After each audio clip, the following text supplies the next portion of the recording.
All right, guys. Fulu coming to you with another video, another live stream. I'd be like sometimes prolonging these lives. I don't mean to, but it's just like I have to like get myself in the right situation to go live so I can be as clear as possible, so I can also be pragmatic as possible, and so I can also get the point across the best way possible. You know, um, the thing is like I do value this platform. I do value YouTube and stuff like that. But I know that my content, it's not really that my content is for a particular audience, and that my my point is that I'm going to keep it as for a particular audience, and I'm not going to deviate from that. You know what I mean? And so what I'm saying is that what I'm trying to get to is the topic of discussion that I want to like hit with today is I really want to talk about the fact that you know as men, you know no matter what kind of man you are, no matter if you're an African man, no matter if you're a Caribbean man, no matter if you're a no matter if you're a you know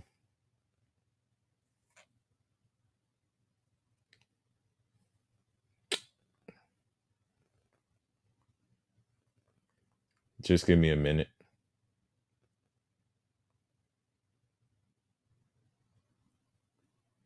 But no matter what kind of man you are, okay? And shout outs for to Black Mind for saying this. And this is a universal concept that I realized. Um, but the only mistake that men made in the gender war, as he said, is we made it too easy. Okay. It seems like we, for some reason, just accepted what was given to us. Like we accepted that, oh, you have to pay for everything. Oh, you have to foot the bill for everything, while they were preaching equal rights, while the women were saying that we want to be treated equally, while the women were saying that, oh, we want to have the same jobs as men, while they were saying that like a woman's job is not to be in our house. While they were saying these things, we made it easy. We made it too easy by foregoing those things. We made it too easy by, like, for example, giving our hard-earned money to to you know um to these women are who should not even get that money. That's the problem that we made in this situation. What I mean? We made it too easy. We should have learned that these women are not worth it. That um because the return on your investment is not really worth it. That's the only issue we made. you know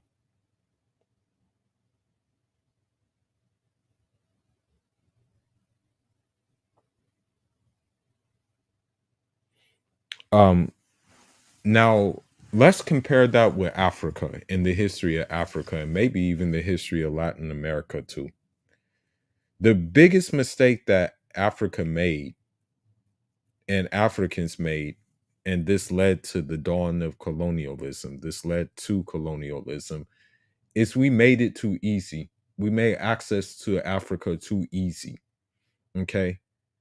Now, one can argue the point that, trade was needed, like especially for paper in Africa, which had to come from Europe in order to function.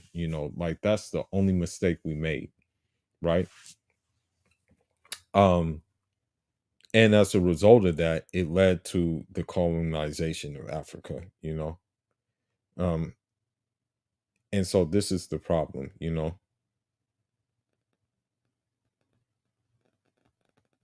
Hold on just a minute.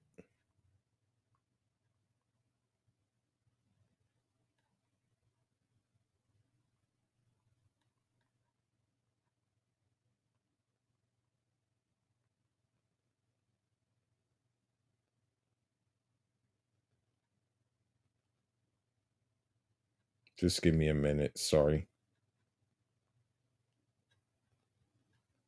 Now, this is the mistake that we made. Okay, we made the mistake of actually not develop. We had a military, but the problem is that we didn't like think we weren't forward thinking in the fact that we didn't think that the Europeans would do this in Africa. You know, because for the most part, we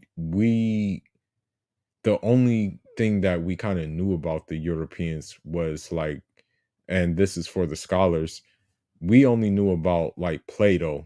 We only knew about like Aristotle. We knew about that kind of things because in pertaining to scholarships, you had a lot of that translated into like African languages and what have you.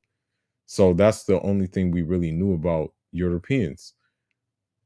We didn't really know about like, for example, like um how Europeans were in terms of conquest until it was too late.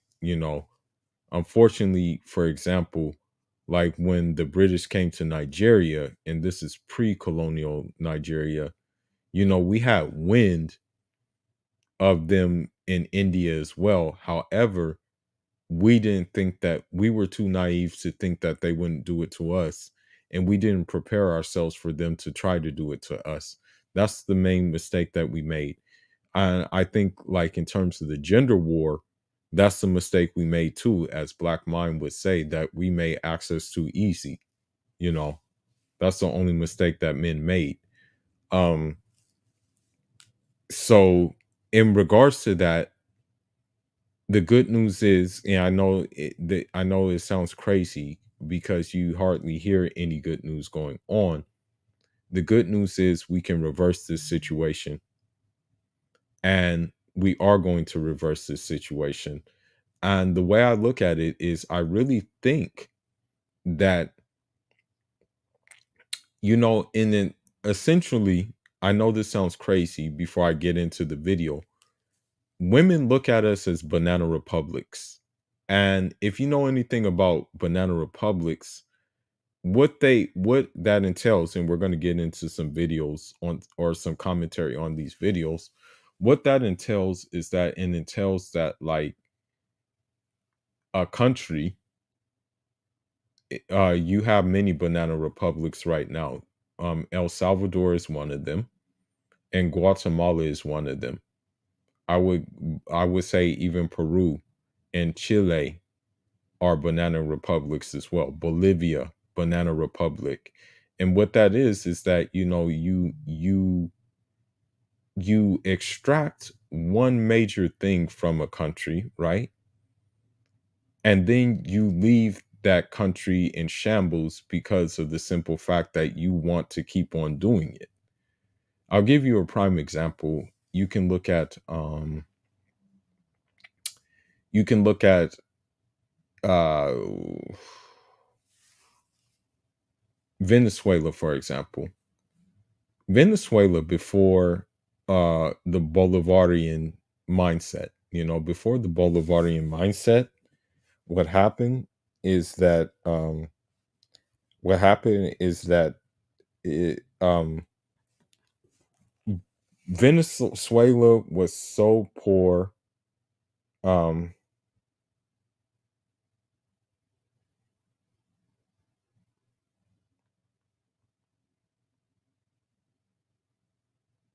just give me a minute.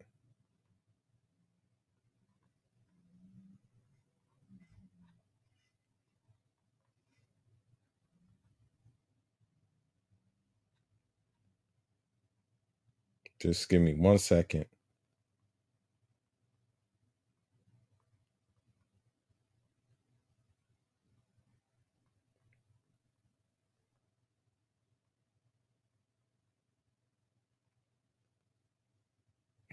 Now, in Venezuela, before the Bolivarian concepts came into play, Venezuela was so poor, but the United States was extracting the major resource out of Venezuela that people actually had to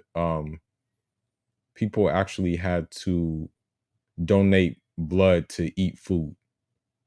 The United States didn't care that people were that poor. All they cared about is the fact that they were getting the resource that they needed. The people didn't matter. You compare that to the modern woman, right?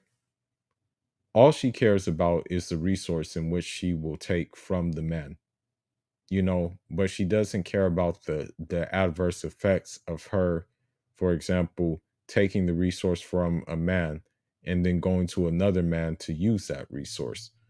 Or, for example, there was one video of a woman who, it seems like the husband was taking care of her. He had her in the house and he was working and providing for her. But what she did is she decided that she wanted to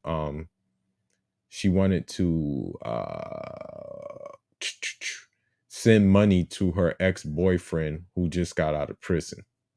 You know what I mean? Um Now, the thing is, now, um I think there's a term that they use called backyardism. And I think a lot of countries are now tired of America practicing backyardism, and they are now saying no more, not anymore. And so, what I want to get into is some videos and compare the videos to, because when you look at it, the psyche of the United States, which is to take, take, take, is the psyche of the Western modern woman. Okay. Ironically enough, and many people don't know this, but the United States does not rank number one in any area across the world. That's the thing. The United States is not number one in anything. Okay. China is a bigger economy than the United States. You know what I mean? Um, so they don't even rank number one in that. The image they present to you, you would think that they rank number one across the board in education and everything like that. But I'm gonna be honest with you. Sometimes I wonder what they're teaching the kids in school, because if you ask someone where or what Bosnia is, they would not be able to answer them. They would not be able to answer that question. You know what I mean? So let's go ahead without further ado and get into some things that I want to get into. And we're going to tie this in with bricks again. We're going to tie this in with bricks. We're going to go from the banana republics and then we're going to tie it in with bricks. Okay. But let me go ahead and share my screen and we're going to get into this. So I'm saying don't be a part of the banana republic. Okay. In fact, leave the banana republic, meaning that you should let these women just, I hate to say it, but you should just let these women rot, you know. I hate to use those words, but yes. Well, let me share the screen. Go ahead. So I saved this video and it's coming straight from the horse's mouth. And this just goes to show you that they know what they're doing, and we need to like really keep in mind what they're doing. They know what they're doing. Let's go ahead and get into it. Hold on. Okay, let's see. Here we go.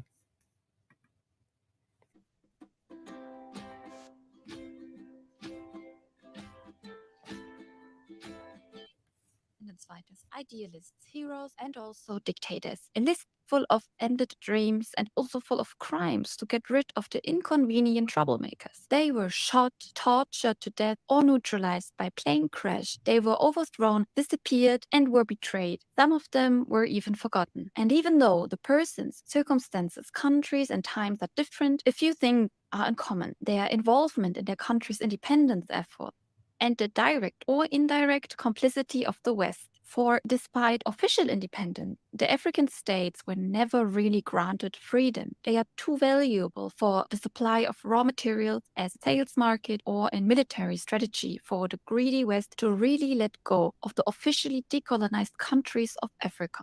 So this is why I'm saying that, like, we're trying to like break away from this. Like, honestly, when you look at the symbolism and you look at the United States, you look at Britain, you look at Portugal, you look at France, you look at Canada, you look at Italy. These places are like modern women in the sense that they feel entitled to everything that Allah has blessed us with in Africa. You know what I mean? They feel like it's their entitlement for them to have it. Therefore, at the expense of people, they will do anything to get it. At the expense of a country's infrastructure, they'll do anything to get it. And when you look at the modern woman in America, and I'm just going to be honest, at the expense of maybe a man's mental health, they will try to get it. At the expense of a man's physical health, they will try to get it. At the expense of a man's emotional health, they will try to get it. Okay? But let's get into it. So today, I would like to introduce you to 10 leaders of Africa who were simply murdered because they were inconvenient or became inconvenient. The bad thing. And so the thing is about me, I'm inconvenient to the modern woman. You know what I mean? Like every time someone calls me, for example, based, it really makes me happy. You know, it makes me know that I'm doing something right. That's why I had to adopt the name based Muslim, because it lets me know that I'm doing something right. You know what I mean? Um, and so this is the this is what it this is what happens, you know?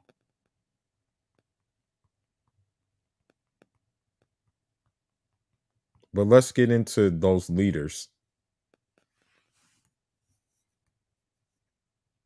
Is I could name dozens of African personalities who died unnatural death. In the end, they are all united by the terrifying truth. Gaining influence and not using it to serve the status quo seems to be a death sentence. I would like to start right away with an outlier from the list, the Black Star of Africa, the Osagewo, who was the only one on this list not to be assassinated. But his overthrow was probably not only the result of a people yearning for the right of participation. No, Kwame Nkrumah was an idol, a heroical figure in Africa's post-colonial history. As the first prime minister and then president of Ghana, he successfully led his country to independence from British colonial rule in 1957, making Ghana the first African country south of the Sahara to achieve this feat. The clue was, and what the West annoyed probably the most, was the Pan-African vision he had. He repeatedly calls for the unification of Africa under one government. He warns that without the mutual support of African countries, colonialism would return in disguised form. If Now, the thing is about it is I don't agree with with Africa having one government. What I agree with is there should be some kind of centralized form of like a bank or something like that in Africa that will be able to help many governments, but that the like for example, those governments will give to the bank in order to siphon off the things needed for projects in Africa. So I do think that Africa should have like a centralized bank. I don't think Africa should have one military. I don't think Africa should have these things. I think Africa should like have centralization of a bank, you know what I mean? And maybe a certain commodity have one central currency for that commodity. But I don't think that like I don't think that it will work just to have uh many just united in one country, you know. Nah.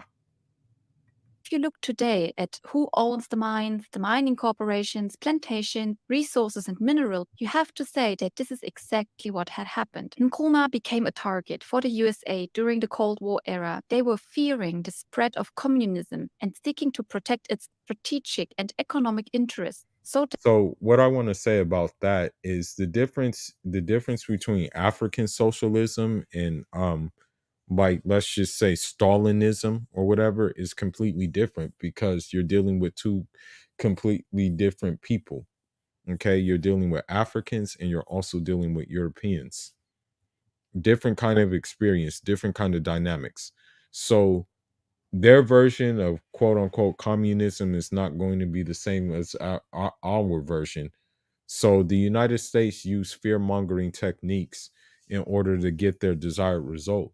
And it's the same thing with you look at the modern woman and they do the same thing.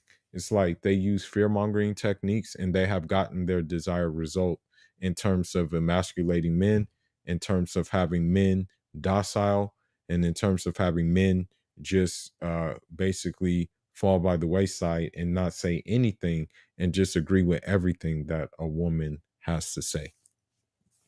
But let's continue.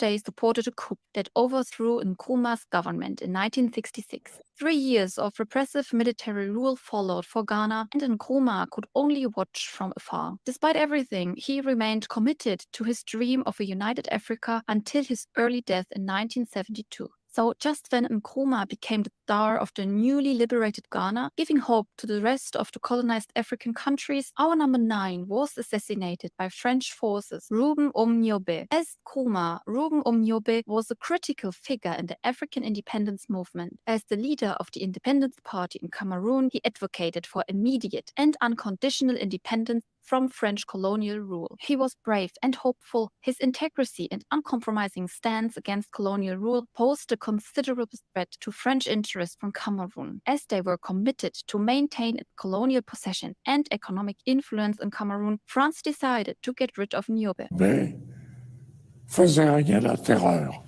Et à partir de ce moment-là, j'ai décidé de lui faire la guerre. In 1950, I'm gonna be honest with you too. Like French people, the only thing that I like about French people is their soccer team. But other than that, I'm not too fond of French people. And the reason why is that they gaslighted a lot of things that have Africa the way it is right now. Believe it or not, you don't really see a lot of you do see that kind of a little bit common, maybe a little bit, but a lot of African dudes ain't mixing with French women like that as you would think there is. 1958, Rouben Niobe was assassinated in a military operation by French forces, shot from behind. A brutal response demonstrating the length to which colonial powers would go to suppress independence movements. His death marked a tragic turn in Cameroon's fight for independence. He was followed by Félix Roland Moumier, who was as brave and incorruptible as Niobe. So France did it again. The French Secret Service killed him by putting thallium, a paralyzing poison, in his drink. It was to take more than 30 years before it was allowed to speak about that fight for freedom in Cameroon, which France put down so brutally. Like Niobe and Moumier, our number 8 was not allowed to see his country become independent. And this guy right here, Amilcar Cabral, this is the guy that my father, my uncles, and my auntie fought under. The reason why they fought under him is number one, we're from Bissau, Cabo Verde.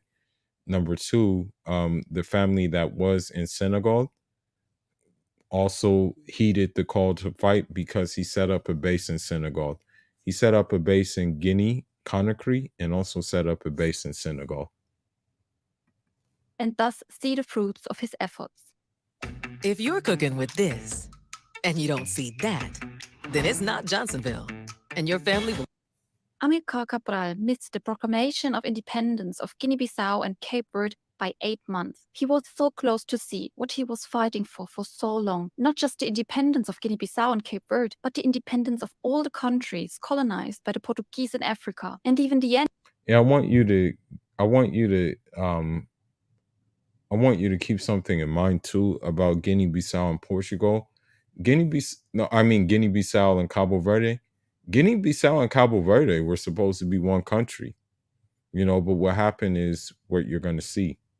End of the dictatorship in Portugal itself, Cabral was one of the big leaders in history. He masterminded a guerrilla war against the Portuguese, proving that anti-colonial resistance can win. Portugal, under the Estado Novo regime, saw Cabral as a considerable threat to its colonial interests in Africa. He had that amazing ability to galvanize resistance and unify diverse ethnic groups. And so, yeah, me as a Fulani, um, the thing is about Cabral.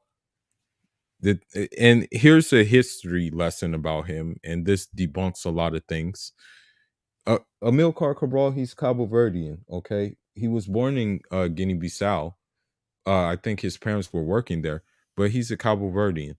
Um, it goes to show you that here's a black man. You can tell that he's clearly black. Um, is not what the West presents.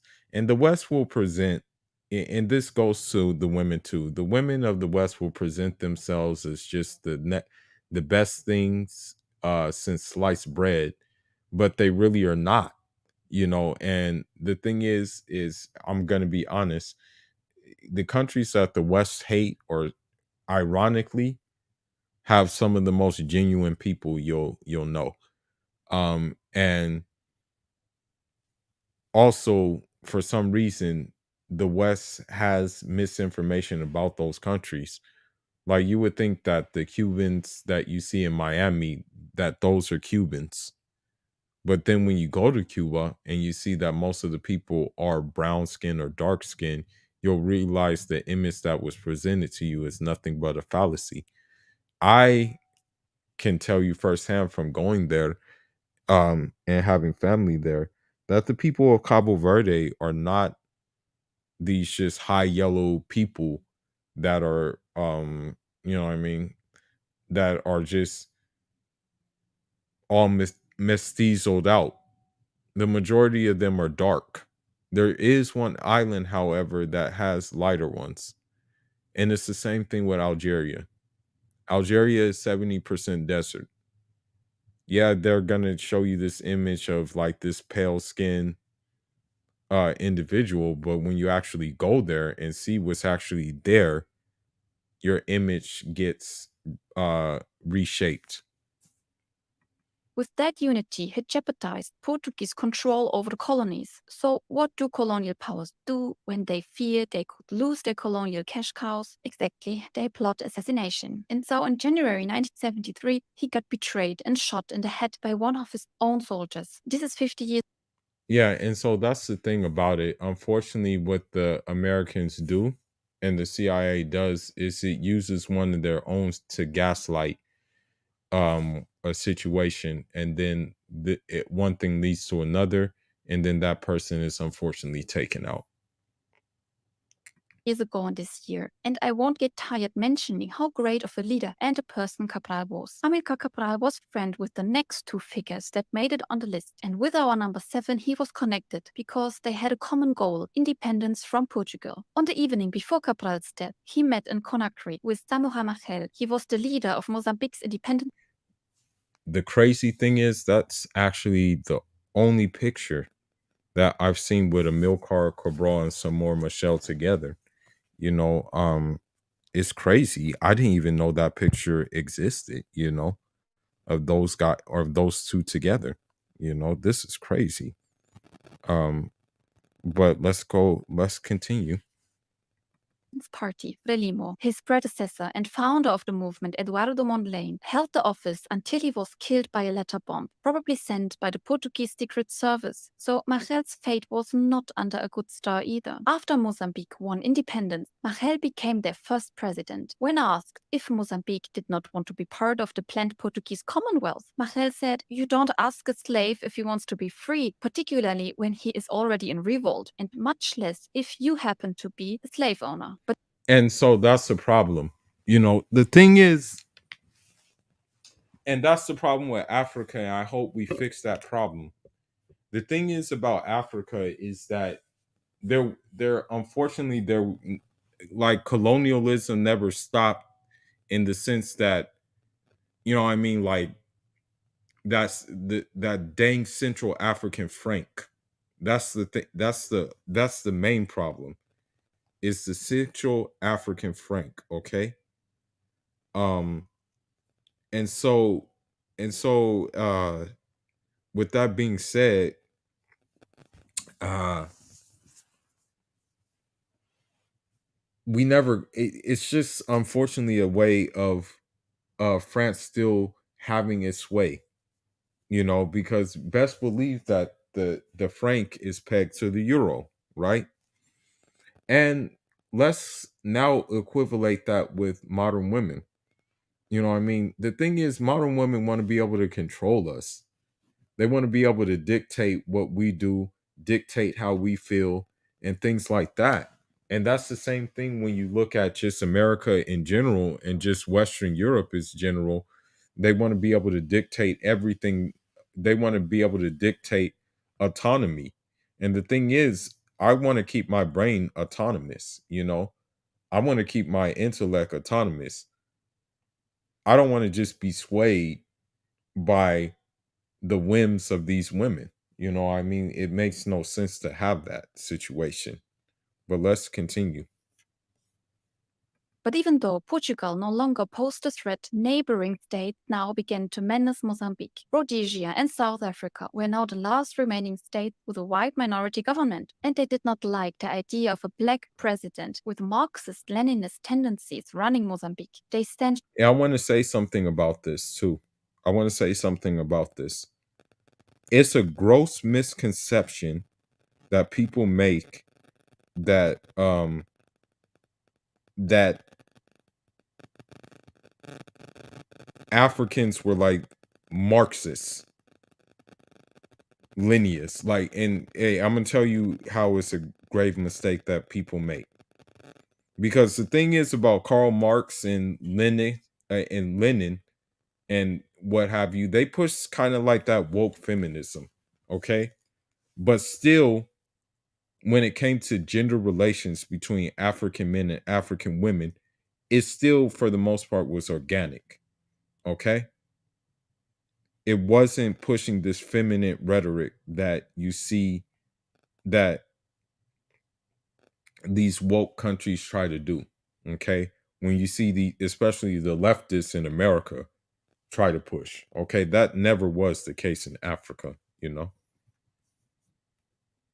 Troops into Mozambique, where the infiltration triggered a civil war. Martel tried to end this war. On his way home from negotiations in Zambia, his plane crashed over South Africa. You can figure out if this was a tragic accident or not. The question of whether he was the victim of a crime or not doesn't arise with our number 6 today. It's pretty clear. And yet his case is probably the most mysterious of all. The mathematician and revolutionary Mehdi Ben Barka played a significant role in Morocco's independence movement, where his continuous fight for freedom from French rule earned him the title of enemy number 1 of France and Morocco. However, his fight didn't end at the Moroccan border. He saw the bigger picture, the end boss, so to say, neocolonialism. So he not only fought tirelessly for the liberation of Morocco, but also other exploited countries suffering under neocolonialism. He had this vision of uniting Africa, Asia, and Latin America, a strong unity that could be a counterweight to the superpowers and promote global equality. So the thing is like, with that being said, and I'm speaking from experience. I'm speaking from experience that in America, most of the people outside of most of the people outside of like being those who were black, you know, who I found, you know, solidarity with, um they were either like from uh Southeast Asia, a place like that, or they were from like Central America or the greater South America. You know what I mean? Now Now the thing it's no coincidence because we all want we all were after the same thing most most of the time, and throughout history we've been after the same thing, and now you see what he wanted coming to pass. You see the fact that this BRICS thing is really catching sway now. And who are the countries in BRICS? They're mostly African nations, Asian nations, and South American nation or in Latin nations, who want to join BRICS. So this is what I'm saying, you know. And now what Mehdi bin Barka's dream, what he wanted is coming to pass now, inshallah.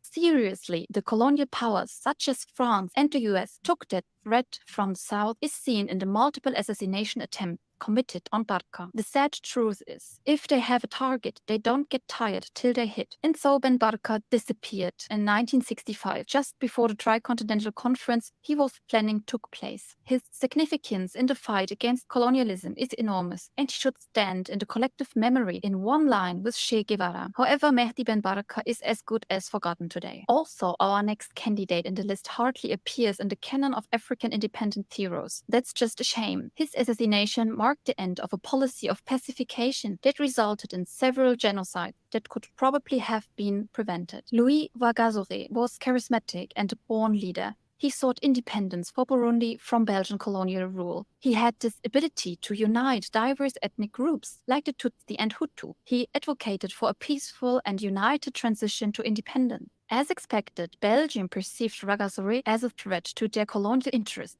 and they feared that his growing popularity could inspire other African colonies to seek independence. After he won the elections in Burundi, Belgium feared it could lose its influence completely. Just 16 days after the 29-year-old Rwagasore was in office, he was shot dead in October 1961. He had so many plans for his country, most importantly, true independence from Belgium. There is simply no denying Belgium's responsibility here. Rwagasore's death had long-lasting consequences. It deprived Burundi of a unifying figure that led to a power vacuum and increased ethnic tensions between the Hutu and Tutsi. The instability that followed eventually culminated in a series of coups, civil wars, and genocidal violence that plagued the country for decades. Till today, Burundi is one of the poorest countries in the world, and the ethnic conflict between Hutu and Tutsi is again rising in the neighboring Congo. Maybe all of this hate and violence could have been avoided if they wouldn't have killed Rwagasore, but we will never know. Our number 4 on the list of assassinated African leaders was no president, but a crucial figure in the independence fight of Black people in South Africa and all the oppressed in the world. Steve Biko was a significant figure in the fight for freedom in South Africa. He never got tired of dismantling the cruelty of the apartheid regime and empowering Black people. As the founder of the Black consciousness movement, Biko sought to help all Black people to break free from the chains of inferiority imposed upon them by centuries of oppression. He believed in the power of unity. Now, I want you to keep something in mind here too. Is that women in the West actually think that they are superior to men? You know, unfortunately, men have bought into this ideology and actually think of themselves as less than when they don't make a certain amount of money. You know, when they don't like hit a certain tax bracket. But if you are taking care of yourself, right? If you are doing everything, if you are checking the boxes that a man should check, then there's no shame in your game. Okay. And of course, you should always try to be better and be the best you can be um, in regards to just being a man. You know, that's part of being a man is like constantly progressing, constantly just doing what you can to be on top of your game, right? That's part of being a man, right? However, the thing is, like Africans, sometimes we have unfortunately bought into the coffee that the European has presented to us and the American as well, that we are somehow less than. But really, in my opinion, in reality, we're the most capable group of people in the world. I'm going to just be honest. And it has nothing to do with race. It just has to do with um,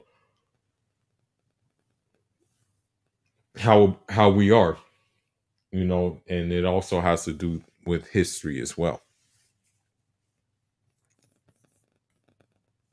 According to the motto Blacks Helping Blacks. For the apartheid regime, Biko was a clear threat because the white people's privileges were based on the inequality he was fighting against. He worked to restore self-confidence in the oppressed, which would have meant for the whites to lose their cheap. By the way, this guy is actually the real GOAT of South Africa. It isn't Nelson Mandela. It's actually this guy. He is the GOAT.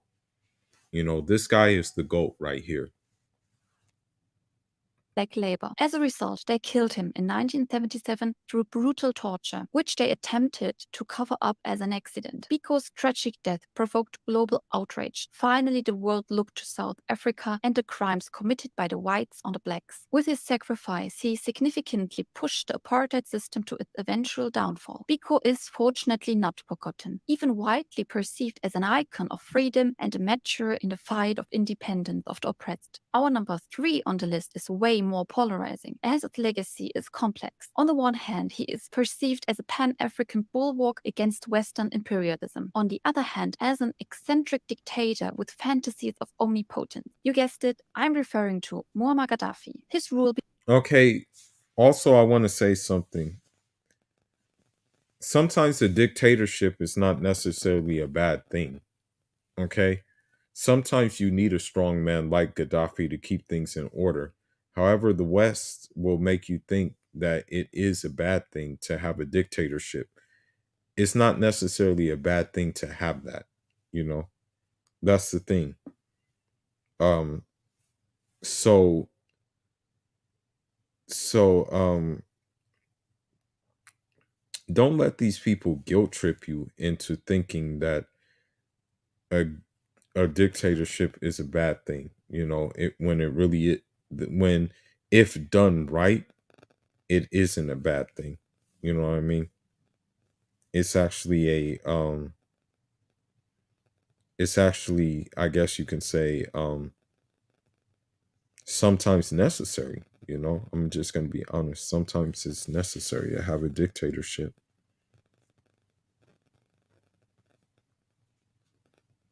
Well, let's continue.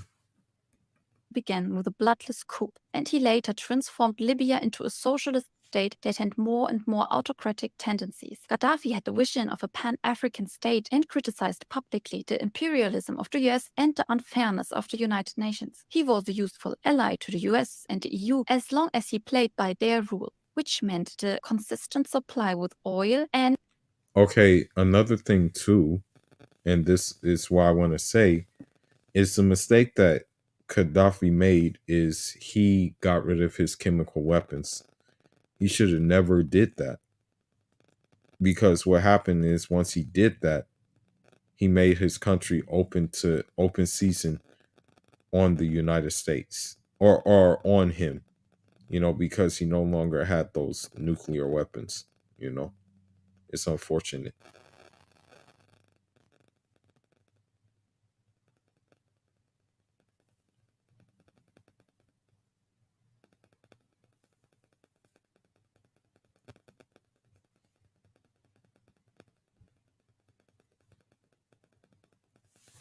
Well, let's continue. And keeping the African refugees from coming to Europe. The US felt more and more threatened by Gaddafi's anti-imperialist stance. He was just unpredictable. The oil-rich area was too important for the West, so they decided to remove him from power. The UN Resolution 1973 gave the NATO free choice of measures in their invasion in Libya. In October 2011, the NATO-supported rebels found Gaddafi, tortured and finally killed him. What happened in the aftermath shows that the intervention wasn't about stability in Libya or human rights. The country was left alone after 42 years beheaded of its ruler. It became a failed state, and terrorism flourished once more. I want to say something about that too. Libya is a failed state. All right. At one time, though, Libya was the quality of life in Libya was higher than it was in Switzerland. Okay. The problem is the West turned it into a banana republic. And now what's happening in Libya is it's just a warlord type situation. There isn't even a centralized government in Libya. You have certain places that are, for example, you have the Fezzan, you have Tripoli, and you also have Benghazi. And again, you don't have a centralized you don't have centralized government anymore in Libya, you know.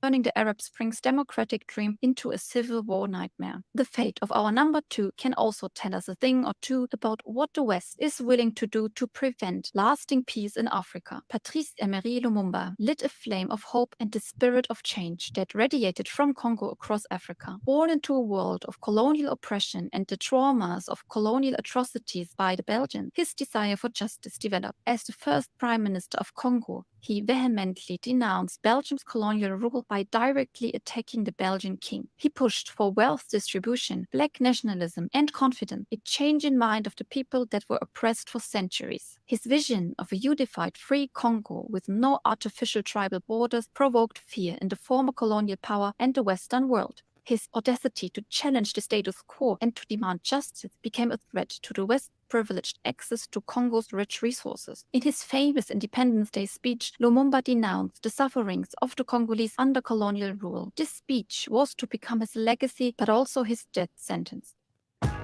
Cashback is good, but double cashback is even better.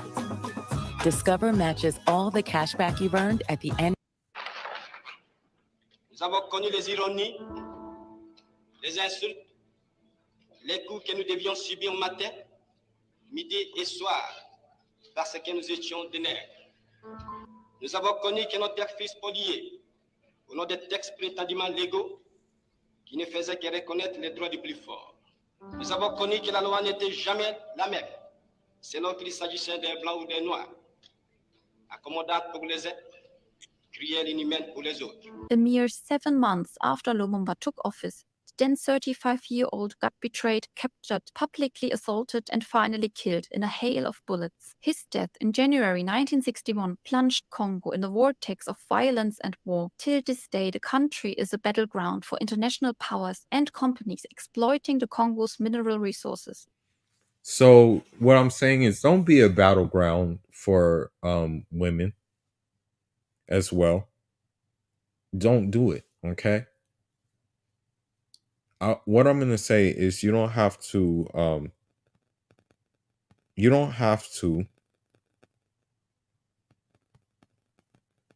in essence put yourself in a position where you're just always at like at a crossroads with these women, okay? We have the solution. So we have to exercise and do the solution, okay? That's the thing. It's going to be hard, but we have to do it, you know. But let's continue.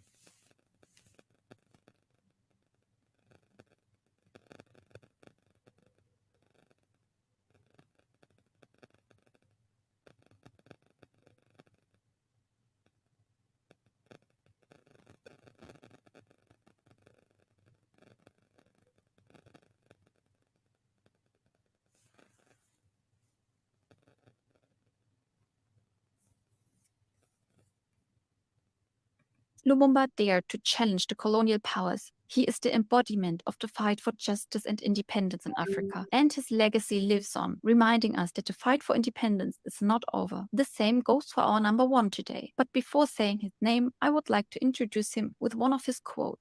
You cannot carry out fundamental change without a certain amount of madness. In this case, it comes from nonconformity, the courage to turn your back on the old formulas, the courage to invent the future. It took the madmen of yesterday for us to be able to act with extreme clarity today. I want to be one of those madmen. We must. So, with that quote being said, like, one should take heed to that. And, like, what I'm pushing, like, for example, I don't want to name the places I have in mind about my exit, but I can tell you one thing: it's not it's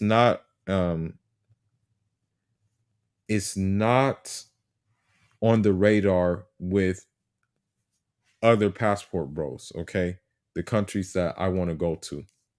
All right, the country that I am planning to set up my base at. Okay, many people would think I'm crazy for going to these places. Okay, people thought I was crazy for going to Cuba. Okay. So with that being said, um, you have to have some madness to carry out certain things, um, to carry out things. You know what I mean? And so the old formula, for example, which women have ruined for the most part. Okay. Well, now this has become the old formula. I don't know how long dating apps were around, but I think dating apps really took their zenith in the early I want to say like 2010 is when the dating apps started really taking off. So, with that being said, um with that being said, the dating app is an old formula. Therefore, we should be against the old formula. Um I hate to say it, but pleasing an American or a Western woman is an old formula because you're not going to get anything in return for doing that. So I am completely 110% against the old formula.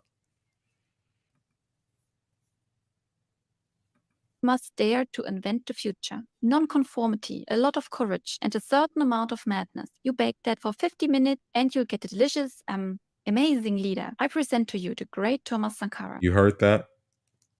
A delicious, amazing leader. Don't let it fool you, bro. And I found this as an African. As an African in the United States, Black American women, and also to a certain extent as well, white American women will look at you in contempt. They'll look at you in like a certain way. But if you go to different places in the world, put it this way, you're going to be not only looked at as a human being, but you're going to be looked at with curiosity.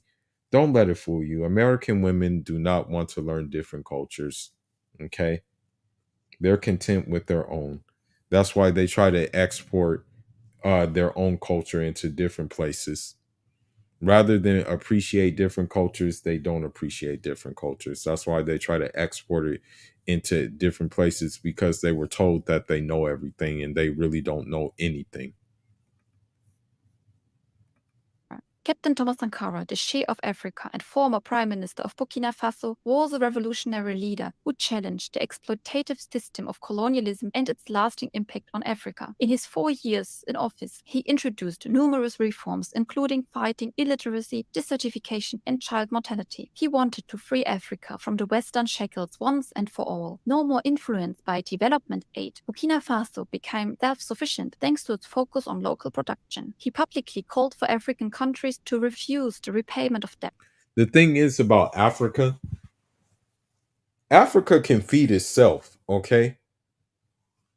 For example, like when you look at countries like Mauritania, when you look at countries like Mali, when you look at countries like Algeria, the only thing missing is the technology to make the desert um not only just an oasis, but add irrigation into the desert. And that's what Gaddafi was working on, was irrigation into the desert, so you can actually produce crops to feed yourself. Okay? That's what he was working on. But the problem is, you know, it doesn't work in the favor of the Americans. It doesn't work in the favor of the collective West. You know, unfortunately, African countries are kind of banana republics as well. And I think the next video I want to go over will be to expose like banana republics in Latin America. Okay. Why should the exploited pay the exploiter? He was pretty aware that if the rest of Africa wouldn't unite and demand the same, he would soon be a dead man. Unfortunately, that's exactly what happened. Sankara was betrayed by his own friend. He got shot, and his friend, Blaise Compaoré, took over with the support of France. This one was a much better puppet than Sankara. The consequences of Sankara's death were devastating for Burkina Faso. Blaise Compaoré systematically undid Sankara's reforms and launched a smear campaign against him. It is not just a shame what happened to Sankara, to all of them mentioned before, and to Africa. These are crimes. I wish that one day, when the balance of powers shift, we will remember these leaders. We will remember what happened to them, and there will be justice. Thank you for watching. I don't think there's going to be justice. That's the thing. You know, a lot of times these leaders are forgotten, you know. And so what I'm saying is that I won't forget them though. That's the thing. I'm not going to forget these. I'm not going to forget these heroes. You know what I mean? And so what I'm saying is that what I'm saying is that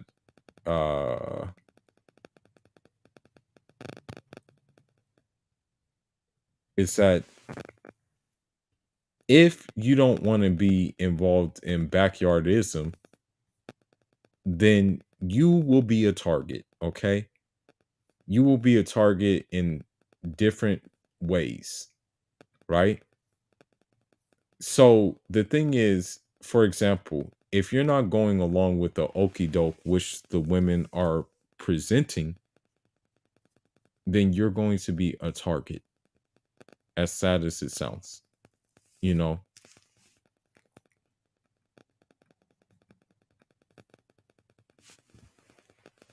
I want to look at something else really quickly.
I woke up in the middle of the night last night, and I couldn't go back to bed. I relived Bosnia from start to finish. This is the first time a US president has been part of a declassification of CIA documents, but the subject of Bosnia is close to President Clinton's heart. He told the gathered crowd that intelligence was vital in every decision his administration made. Like all of history, there are many questions still pending, but the peace is held.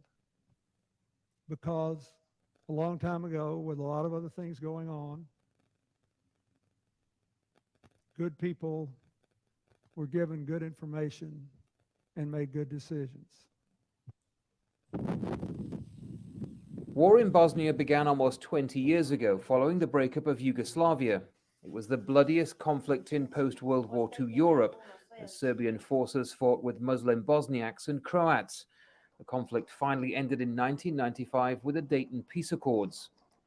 The declassified documents, more than 2,000 pages of them, were released early by the CIA, but despite the hype, there were no significant revelations. But to many in the intelligence community, it's about transparency and accountability. It's a very healthy thing for all of us who work these issues in the kind of the heat of the shop floor back in the 90s to now be able to stand back and look at those documents and see what insight we have about the decisions that were made, the events that we covered, the way we covered them. They were insights shared by former Clinton advisors who came together for the release of the documents. The former U.S. ambassador to the Keep in mind, they're only releasing documents that they want you to see. They're not releasing documents that you need to see about the whole war. Okay? UN, Madeleine Albright, says it wasn't always an easy process. That it was okay to disagree. That was the whole point. And if you look at these particular documents, you can see us disagree.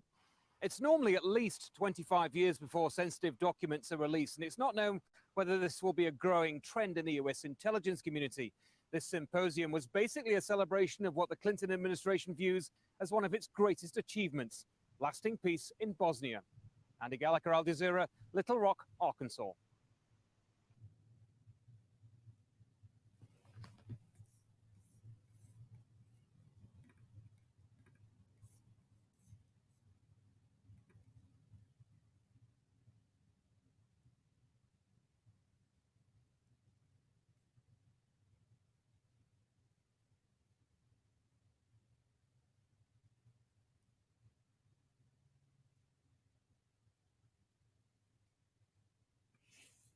Also, keep in mind, anytime that America talks about like peacekeeping and stuff like that, um, just keep in mind,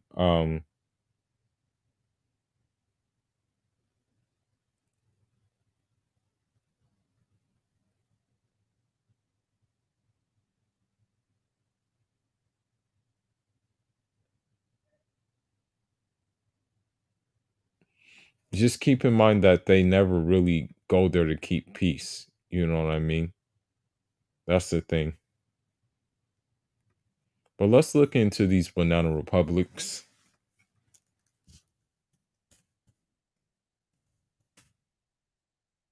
Actually, give me a minute. Give me like 5 minutes. I'm gonna go do something real quick.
All right, back.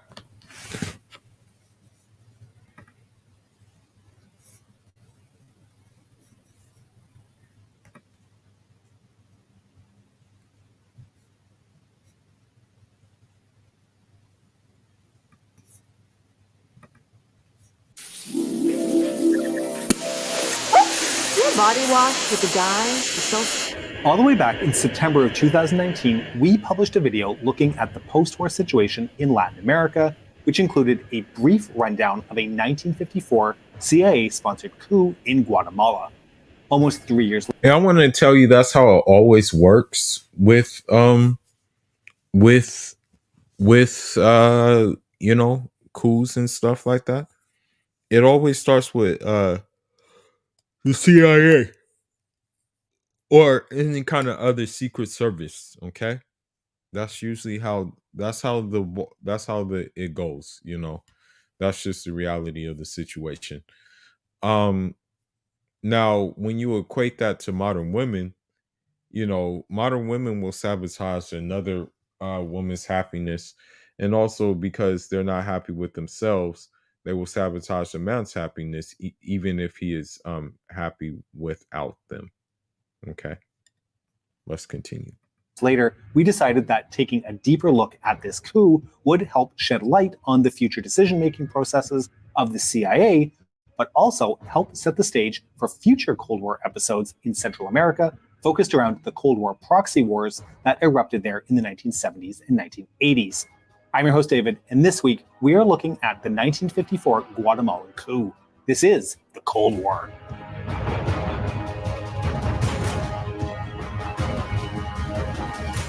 My thanks to Squarespace for sponsoring today's video.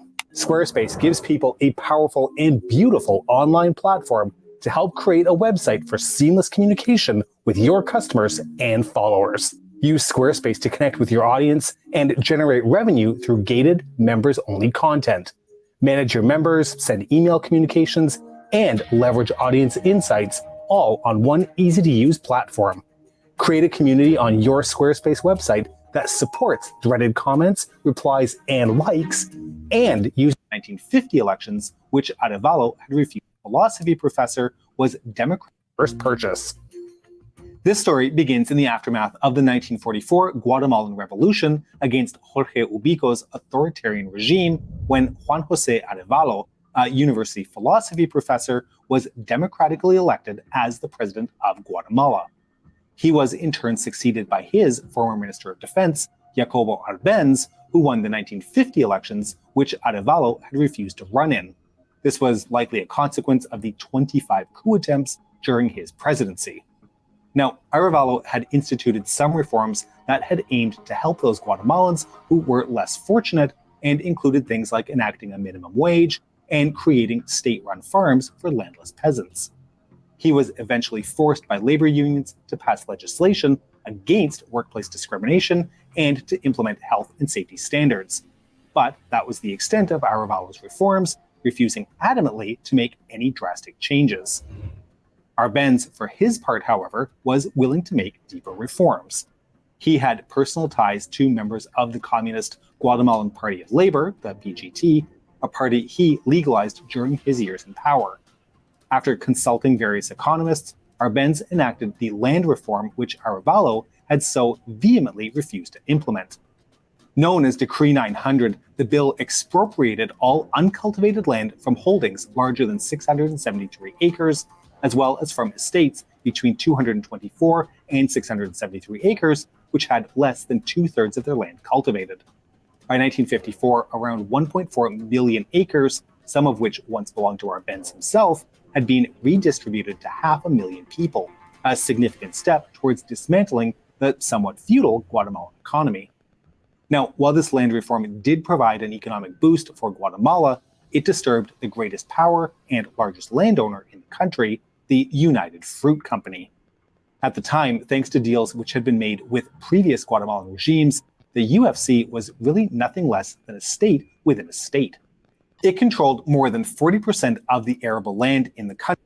So, like, when you look at this factor, okay, it's a soft form of colonialism, okay? the fact that there was a United Fruit Company, okay, um, it just goes to show you that the monopoly was already set for America to control the as you would say the steak and potatoes of a certain place, right? Without giving the people of that place anything in return. Country, it virtually owned Puerto Barrios, Guatemala's main port on the Caribbean Sea, and the UFC's annual profits were double that of the Guatemalan government's revenue. The company was already upset with the previous government legislation that had given the workers the right to strike, and the decree of 1952 was the straw that broke the camel's back.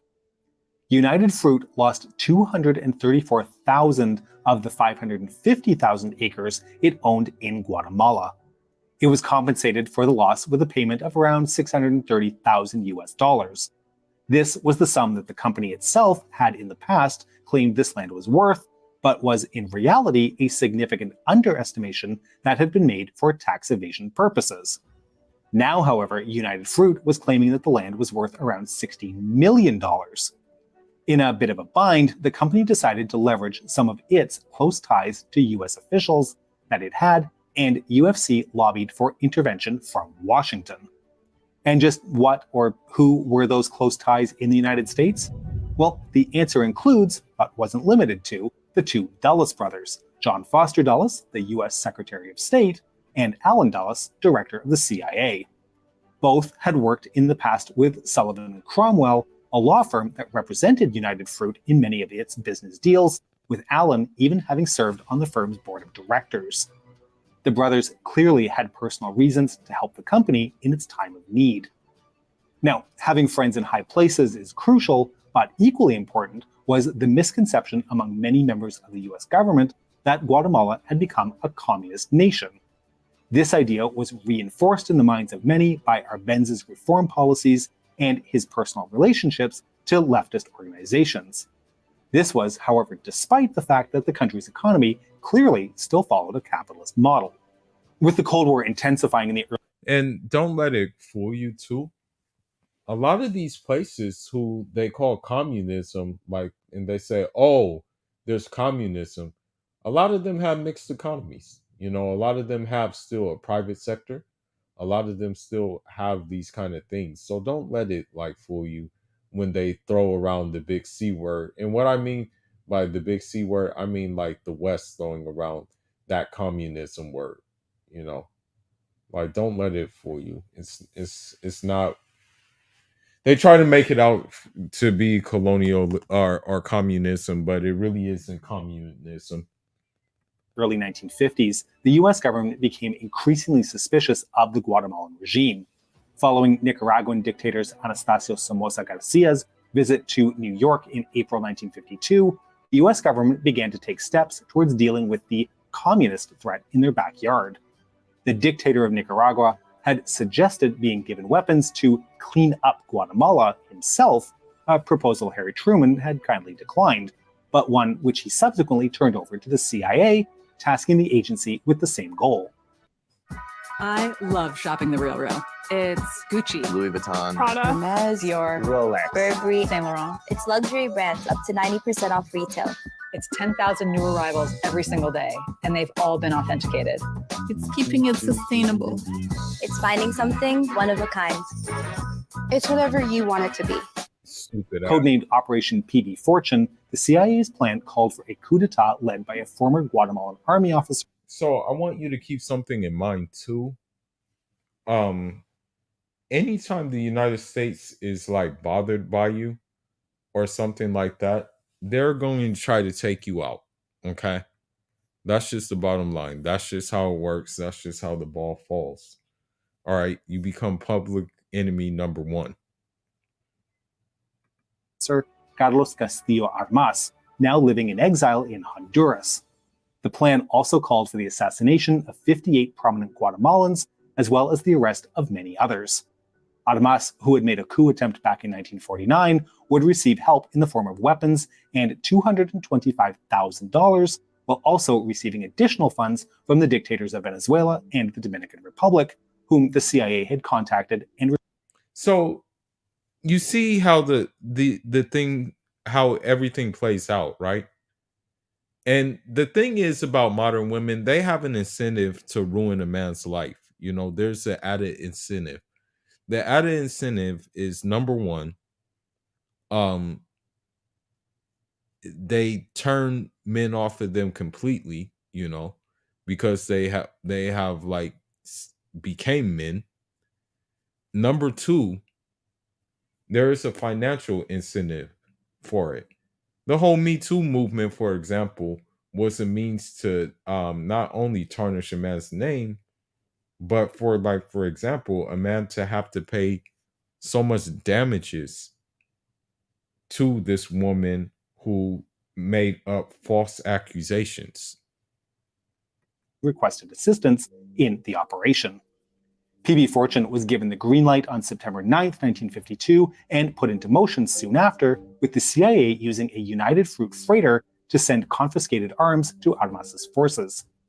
Not long after, though, with the ship already underway towards Nicaragua, the operation was terminated, with sources citing different reasons for the project's abandonment. However, the premature end of PB Fortune didn't mean the end of US involvement in Guatemalan affairs. In November of 1952, Eisenhower was elected president, a change that substantially shifted US anti-communist policy. Ike was not content with merely containing communism, instead pursuing a policy of actively pushing it back. To this end, he was more than willing to use the CIA to stage coups and replace unwanted and uncooperative regimes, which would be friendlier and more sympathetic to US interests. This attitude was reinforced by the successful CIA-orchestrated 1953 Iranian coup, where the democratically elected Prime Minister Mohammad Mossadegh was overthrown and replaced by General Fazlollah Zahedi. So, in August 1953, almost a year after PB Fortune had begun, President Eisenhower gave the green light to the CIA to overthrow Arbenz's government. Now, in contrast to the previous plan, the CIA's new operation, codenamed PB Success, was much bigger. The total budget exceeded $5 million, more than 100 agents were employed to bring the plan about, and, just like the first time, lists of assassination targets were created. Like with PB Fortune, PB Success would see the agency work with Castillo Armas and his Army of Liberation to achieve their goal. Although we should point out that other candidates had been considered before his selection. Armas was once again provided with funds and arms to reinforce his band of mercenaries, and they were even given training by CIA instructors at special training camps established in Nicaragua and Honduras.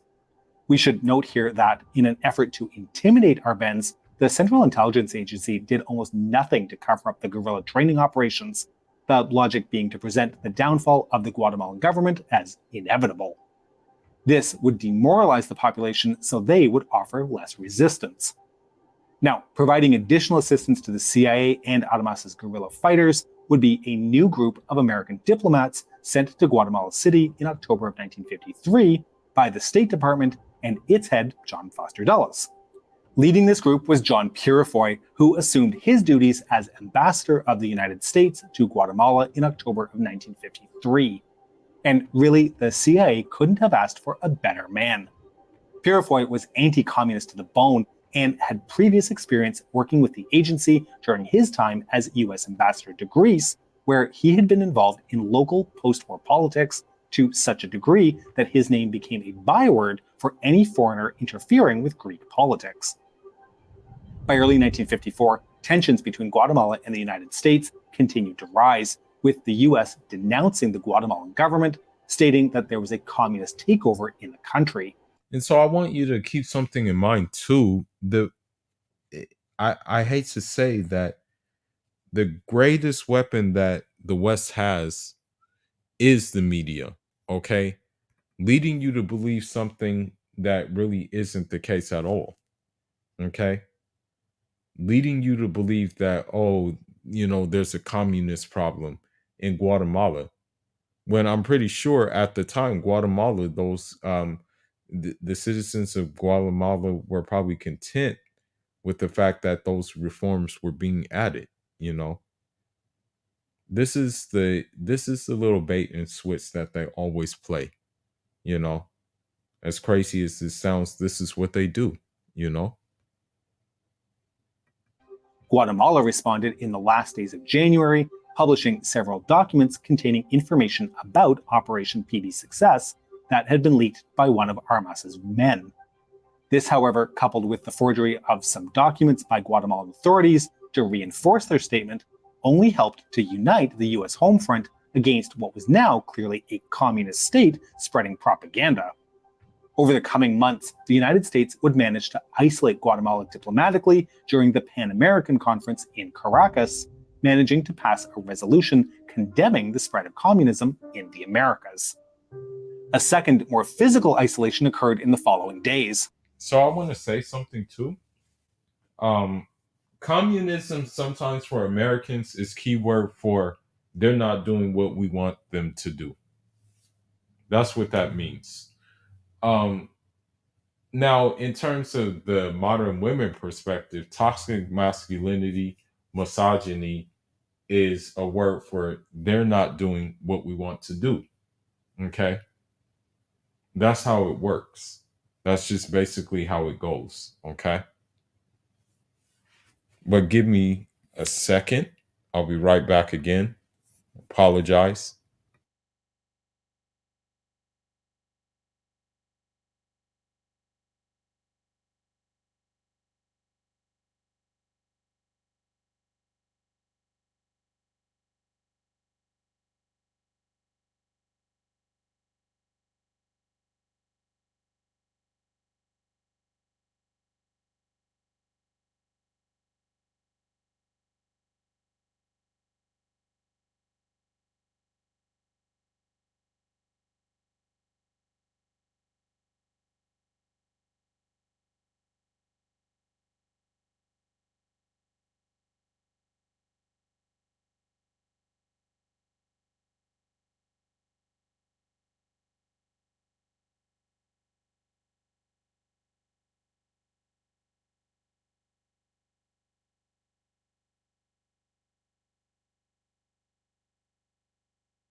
In an incident which added fuel to the fire, not that it was really needed, mind you, was that of the Swedish ship Altham, transporting Czechoslovakian-made weapons to Guatemala. The discovery of the ship's cargo resulted in an uproar among US officials. This uproar, however, ignored that the purchase was something the Americans had inadvertently caused themselves with the imposition of a weapons ban on Guatemala a few years earlier. This had forced the desperate Central American state to turn to the Eastern Bloc for help. But for the United States, this was a clear message that Soviet influence had spread to the Americas, and Guatemala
was that of the Swedish ship Altham, transporting Czechoslovakian-made weapons to Guatemala. The discovery of the ship's cargo resulted in an uproar among US officials. This uproar, however, ignored that the purchase was something the Americans had inadvertently caused themselves with the imposition of a weapons ban on Guatemala a few years earlier. This had forced the desperate Central American state to turn to the Eastern Bloc for help. But for the United States, this was a clear message that Soviet influence had spread to the Americas, and Guatemala had turned red. The time to strike had come.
On June 18, 1954, Castillo Armas joined troops that had entered Guatemala 3 days earlier.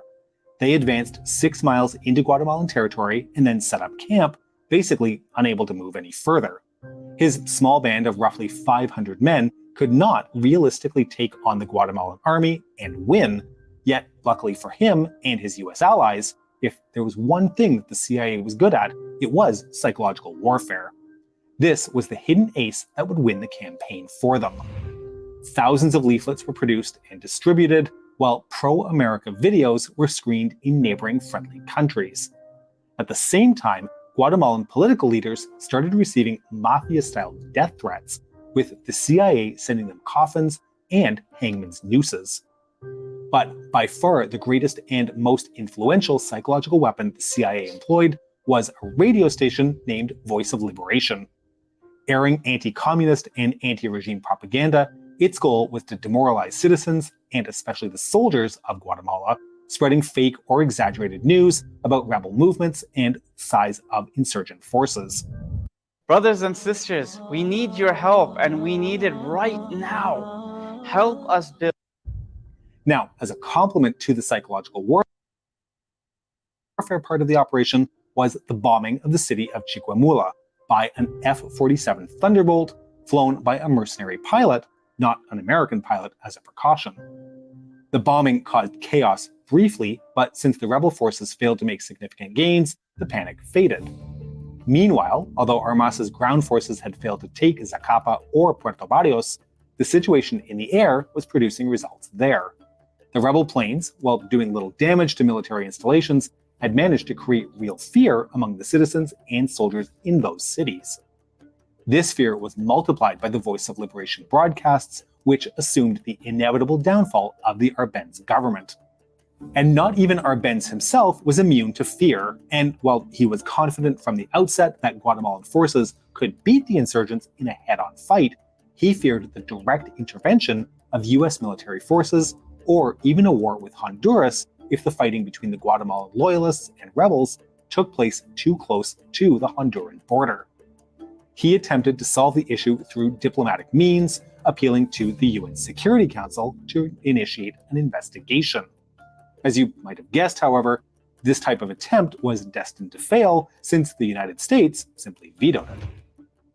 Only a few days later, on the 25th of June, the Guatemalan army was beaten, not by force of arms, but by fear and low morale.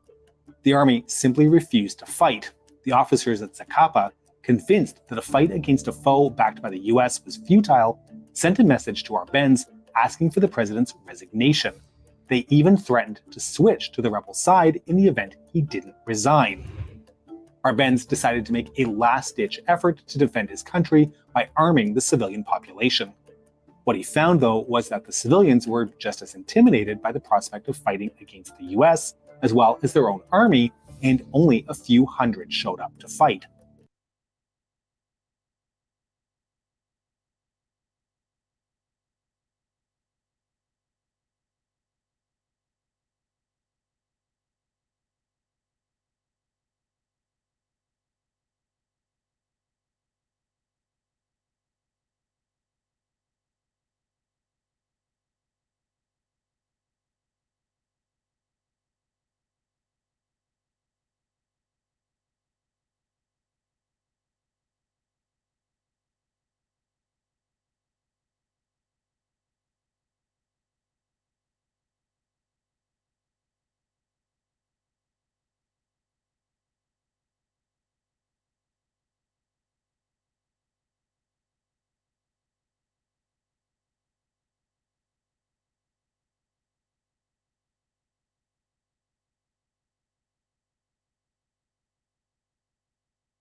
Seeing this, Colonel Diaz and a few other senior Guatemalan officers realized the end had come and plotted to overthrow Arbenz. It was at this time that Purifoy became the man of the hour, as he reassured the plotters that he could negotiate a truce as long as Arbenz abdicated. Finally accepting defeat, Arbenz agreed to resign on the 27th of June and left the presidential palace, seeking political asylum at the Mexican embassy, leaving behind a taped speech which was later broadcast explaining that he resigned in order to eliminate any pretext for the invasion and to preserve the gains of the October Revolution of 1944. Following Arbenz's resignation, Colonel Diaz was quick to step in and announce that he was taking over the country, forming a three-man junta together with Colonels Elfego Hernan Monzon Aguirre and Jose Angel Sanchez, and that they would continue to fight against Armas. Diaz's plan fell short, however, as Monzon overthrew him with a coup of his own soon after. Monzon was also unwilling to share power with Armas until the Americans and Purifoy intervened and asked the dictator of El Salvador, Oscar Osorio, to host negotiations between them. Finally, on the 2nd of July, an agreement was reached by which Armas and his subordinate, Major Enrique Trinidad Oliva, joined Monzon in a five-man junta. The other two colonels were Monzon's supporters, basically guaranteeing Monzon's presidency. Unfortunately for Monzon, and unbeknownst to him, the colonels had made a secret pact to resign a few days later, in exchange for $100,000 each, we might add. On the 7th of July, they followed up on their promise, and Monzon was left outnumbered, forcing him to resign, leaving Armas to be elected the president of the junta. 6 days later, his government was officially recognized by the United States. In what we are all sure were totally free, fair, and not at all rigged elections held in October of 1954, Armas won a staggering 99% of the vote, solidifying and legitimizing his place in power. In the aftermath of Operation PB's success, the CIA launched a new project, Operation PB History.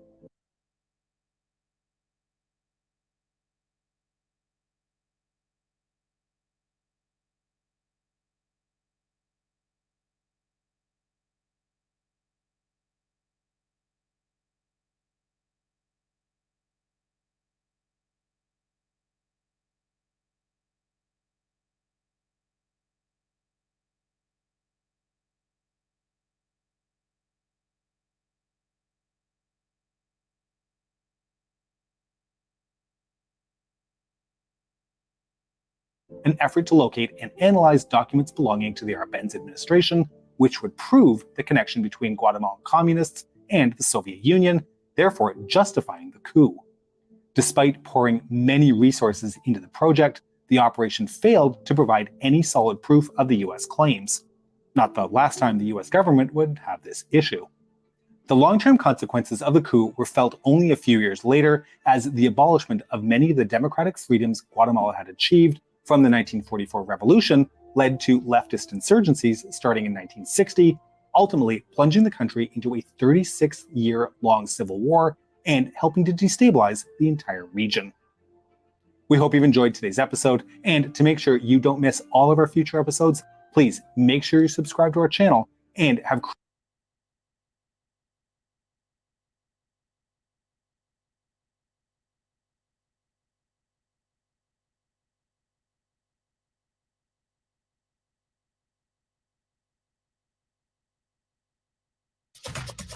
Come and get it. So much new beavis. So when are you gonna put those needles in? Ow, my back! So much new butthead. Yeah, baby. Parenthood is cool. I now pronounce you husband and husband. This is the happiest day of my life. So many all new reasons. Hey, old dimwit Earthling. Oh no. To stay on the couch. Let the games begin. An all new season of Beavis and Butthead now streaming. It's March 1921, and Alfredo Zayas y Alfonso is about to become president of Cuba. But there are claims of electoral fraud, and US troops are sent to the island nation. This is just the latest case in long-standing US intervention in the Caribbean. It's the Banana Wars.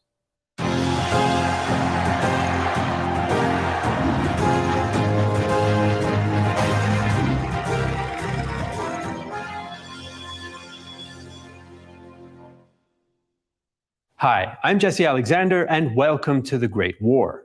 In the early 20th century, the United States was deeply involved in events in Central America and the Caribbean. To protect its interests and keep other powers out, the US fought in wars, intervened in politics, and even occupied some countries for years at a time.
These conflicts have become known as the Banana Wars, and in this episode, we'll take a look at 3 of them, in Cuba, in Haiti, and in the Dominican Republic, and they were all going on exactly 100 years ago.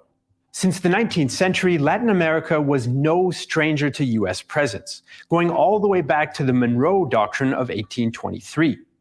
This doctrine still outlined US priorities 100 years later, keeping European influence out of Central and South America and increasing trade with the independent republics. In 1898, the US put the doctrine into practice when Cuban leaders requested its help in their war of independence against Spain. American forces intervened, and the US won the Spanish-American War in just a few months. This was a sign that American power and willingness to get involved abroad was on the rise.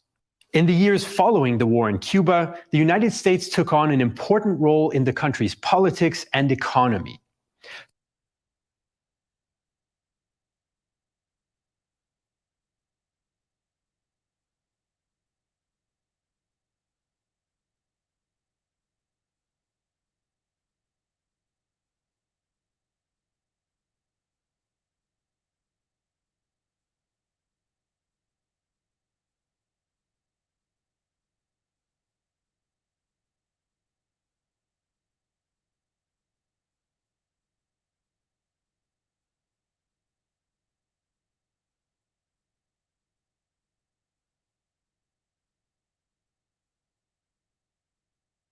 Some US politicians thought the country should just annex Cuba, but President William McKinley refused. Instead, he created a provisional government under an American military governor that was supposed to introduce social, political, and economic reforms to modernize the island. Congress also passed the Platt Amendment, which allowed the US to intervene in Cuba in the future and gave the US Navy use of the territory at Guantanamo Bay. But for Governor Leonard Wood, progress was still too slow. Cubans had enjoyed a 3-hour workday under Spanish rule, and Wood claimed that their experience as a Spanish colony made it difficult for Cubans to adopt what he saw as productive American habits. The great mass of public opinion is perfectly inert. Especially this is true among the professional classes. The passive inactivity of 150 years has settled over them, and it is hard to get them out of old ruts and old grooves.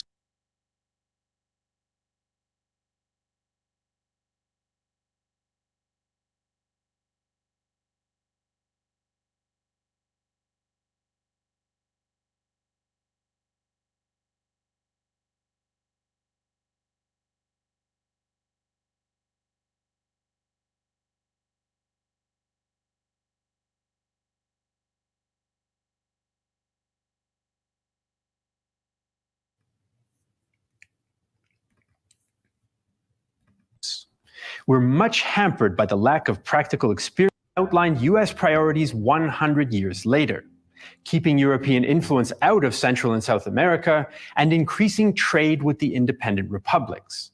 In 1898, the US put the doctrine into practice when Cuban leaders requested its help in their war of independence against Spain. See that I have 2 really big monitors on here, as well as my tower, which by itself weighs like... American forces intervened, and the US won the Spanish-American War in just a few months. This was a sign that American power and willingness to get involved abroad was on the rise. In the years following the war in Cuba, the United States took on an important role in the country's politics and economy. Some US politicians thought the country should just annex Cuba, but President William McKinley refused. Instead, he created a provisional government under an American military governor that was supposed to introduce social, political, and economic reforms to modernize the island. Congress also passed the Platt Amendment, which allowed the US to intervene in Cuba in the future and gave the US Navy use of the territory at Guantanamo Bay. But for Governor Leonard Wood, progress was still too slow. Cubans had enjoyed a 3-hour workday under Spanish rule, and Wood claimed that their experience as a Spanish colony made it difficult for Cubans to adopt what he saw as productive American habits. The great mass of public opinion is perfectly inert. Especially this is true among the professional classes. The passive inactivity of 150 years has settled over them, and it is hard to get them out of old ruts and old grooves. We're much hampered by the lack of practical experience on the part of the really influential men, and much tact has to be used to steer and divert them without offending or causing pain. However, by 1902, the Americans decided that conditions were stable enough for US troops to withdraw and leave Cuba in local hands. But just 4 years later, in 1906, Cuba's two main political parties, the moderates and the liberals, were clashing in pre-election violence. Cuban president and moderate leader Tomás Estrada Palma was accused of using security forces to ensure his re-election. The liberals, who were no friends of American involvement in the country in general, now called for the US to ensure free elections. President Theodore Roosevelt chose not to intervene, and the situation in Cuba degenerated. The liberals began to raise an army, and by September, they had 24,000 men under arms. They controlled the railways and were now threatening the capital. The moderate government only had about 3,000 police. So this time, the moderate party called on the US to come to Cuba. Roosevelt still didn't send troops and instead called on President Estrada Palma to resign, which he refused to do while the liberals were still armed. Meanwhile, the liberals rejected the idea of disarming unless they had US protection. So in September, 2,000 Marines were once again sent to the island with instructions to accept the Cuban president's resignation and again form a new provisional government. Fresh elections were held in 1908 and have been described by one historian as, quote, the fairest in Cuban history. The liberal candidate got the most votes, so with order seemingly restored, the US once again withdrew its forces in 1909. But some observers were worried about what might come next. US Administrator and Army officer Robert Bullard made a pessimistic prediction. The US will have to go back. It is only a matter of time. Bullard turned out to be right, and American Marines returned to Cuba in 1912 to stop further violence. So the US had fought a war in Cuba in 1898 and intervened numerous times in the years that followed. But with America's growing influence and the outbreak of the Great War in Europe in 1914, Cuba wasn't the only Caribbean island where the US was getting involved. The completion of the Panama Canal in August 1914 and its importance to US interests presented a new strategic problem in the Caribbean.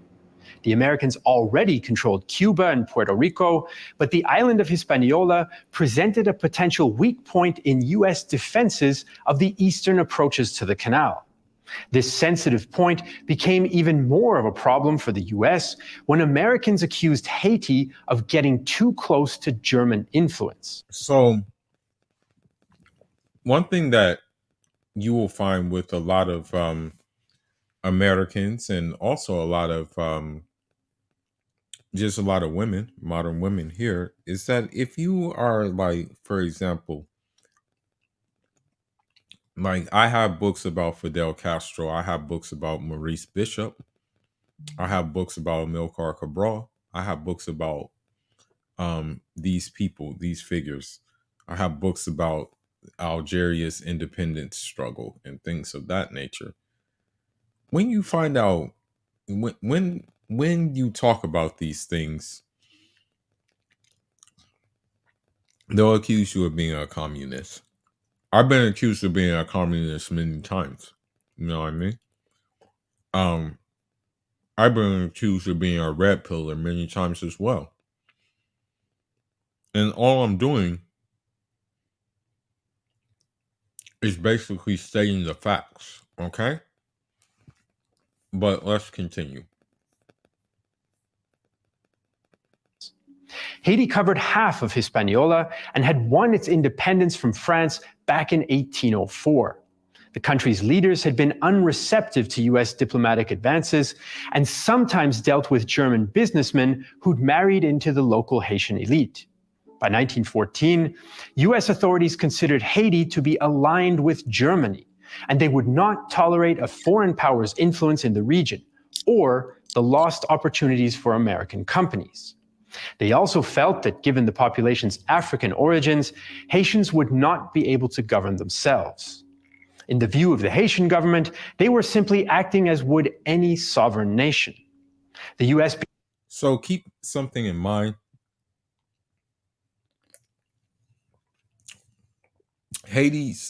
The invasion of Haiti by America was also rooted in racism. Okay. They thought because the color of their skin, they wouldn't be able to operate as a sovereign nation. They thought that, oh, well, you know, these people are African origin, so therefore they can't even operate by themselves. They need our help, basically. Began to make plans for an intervention, but events soon overtook them. Haiti had long struggled with political instability, and since 1911, 7 presidents had been assassinated or deposed. From the American point of view, it was this type of chaos that was making it possible for German influence to grow. Inside Haitian society, though, the situation was more complicated. The island was ruled by a privileged French-speaking elite that considered itself apart from the poorer Creole-speaking majority. The violence that often broke out in Haiti usually involved armed groups known as Cacos. To some observers, the Cacos were revolutionaries for hire, who periodically captured Port-au-Prince for the highest bidder before returning home to their villages. But to others, including many Haitians, they were the expression of the population's desire to resist unscrupulous leaders, and soon enough, foreign occupation. In July 1915, a new round of political violence came to a head. Just a few months earlier, President Villebrun Guillaume Sam had ordered the execution of 167 opponents of his regime. When the sentence was carried out, the population rose up against him under the leadership of Dr. Rosalvo Bobo. Bobo was an intellectual who had supported popular uprisings against previous Haitian rulers and opposed Sam's closer relations with the United States. During the July uprising against Sam's executions, Sam was dragged from the French embassy where he'd been hiding and was killed by an angry crowd. When news of the assassination got out, U.S. Rear Admiral William Caperton was in command of a nearby U.S. Navy cruiser squadron. Without waiting for orders, he landed 5 companies of Marines and sailors and made for Port-au-Prince. Resistance was light, and U.S. troops were soon in control of the city, even though this was in violation of international law. Caperton said that he acted to protect foreign lives and property, and to establish order and maintain Haiti's constitution. President Woodrow Wilson approved the occupation, and in the following months, Caperton appointed Philippe Soudre d'Artigonave as president of Haiti.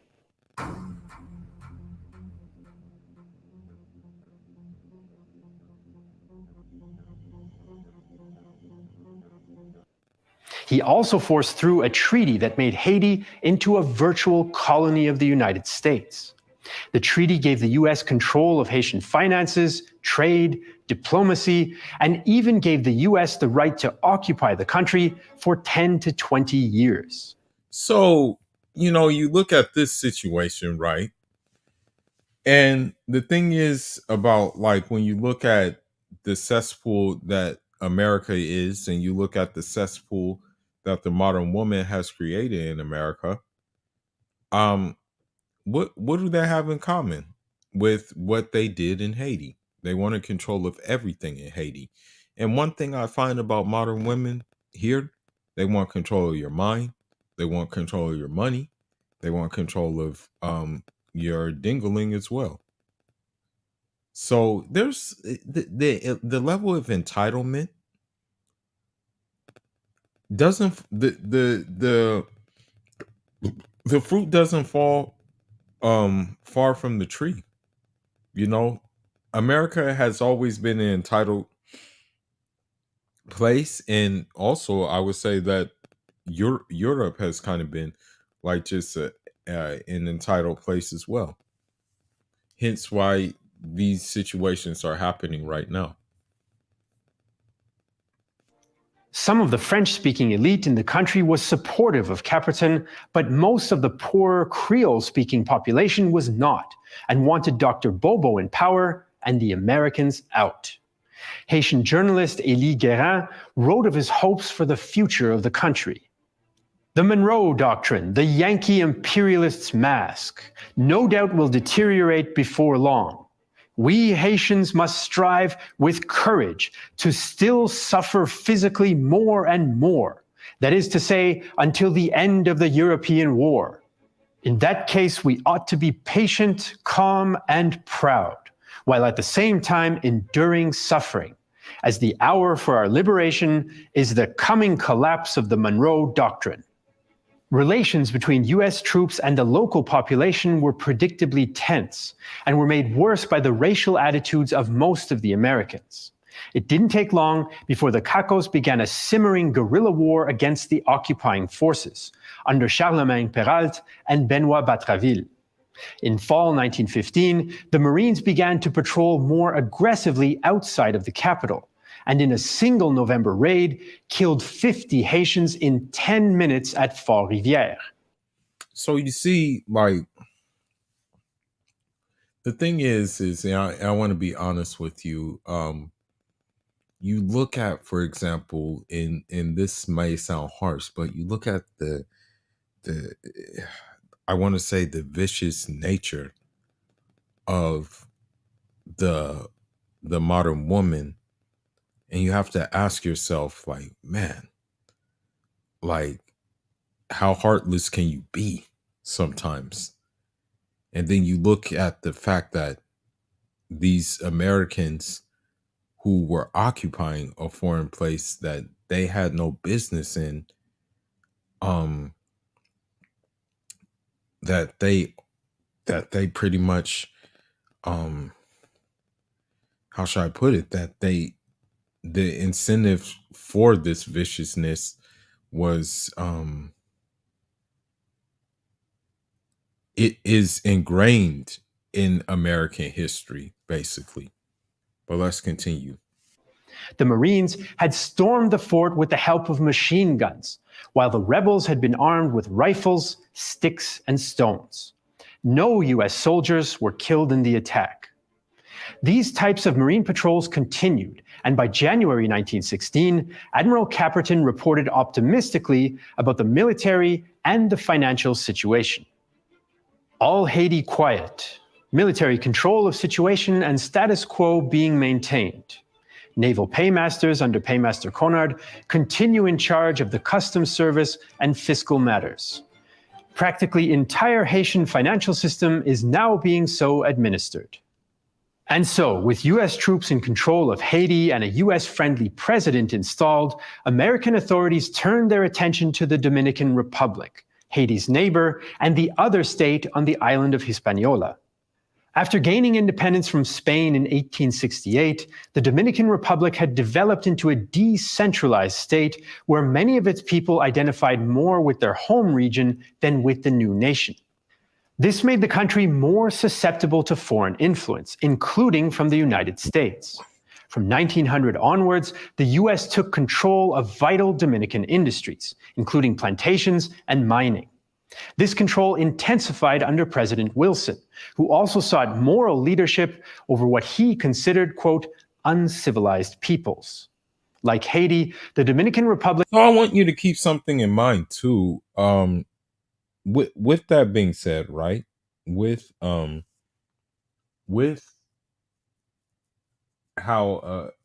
they think like that, you know, and this goes to the Hispanics who maybe identify more with the European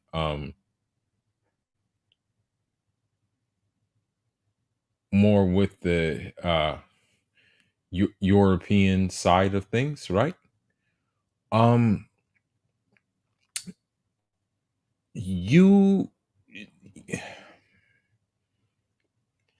You're just a tool. You're not what you think you are to the gringo, okay? Keep this in mind. You're nothing but a tool.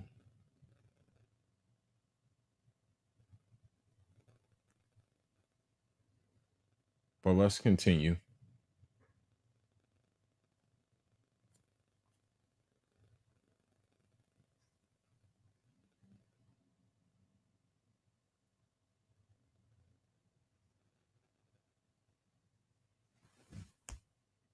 Suffered from internal turmoil. In 1916, American-friendly President Juan Isidro Jimenez was at the head of a provisional government. But his real power was limited to the capital, and areas outside Santo Domingo were dominated by regional strongmen. In May 1916, the Minister for War, General Desiderio Arias, led a coup against the president. Jimenez fled the country and reluctantly accepted U.S. offers for intervention. The U.S. threatened to bombard Santo Domingo, so Arias fled to his regional stronghold of Cibao. Further violence seemed inevitable, so Jimenez resigned, as he explained to the U.S. authorities. "I cannot keep my word with you. I can never consent to attacking my own people." Despite his protests, in June, the U.S. sent in the Marines anyway. At Puerto Plata, around 500 Dominican fighters resisted an amphibious assault of 130 Marines. Once ashore, Marine machine guns and supporting naval fire quickly defeated the defenders. Meanwhile, more Marines landed at Montecristi. After taking the town without resistance, they were attacked by local militiamen on the outskirts.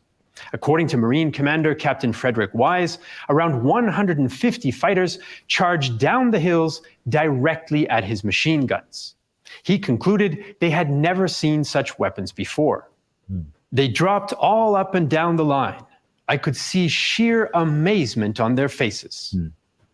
Wise's men then advanced along the Yaque del Norte River, with instructions to meet the Marines who'd landed at Puerto Plata outside Arias's capital of Santiago. When the Marines arrived, Arias had already departed, and most of his forces melted back into the population.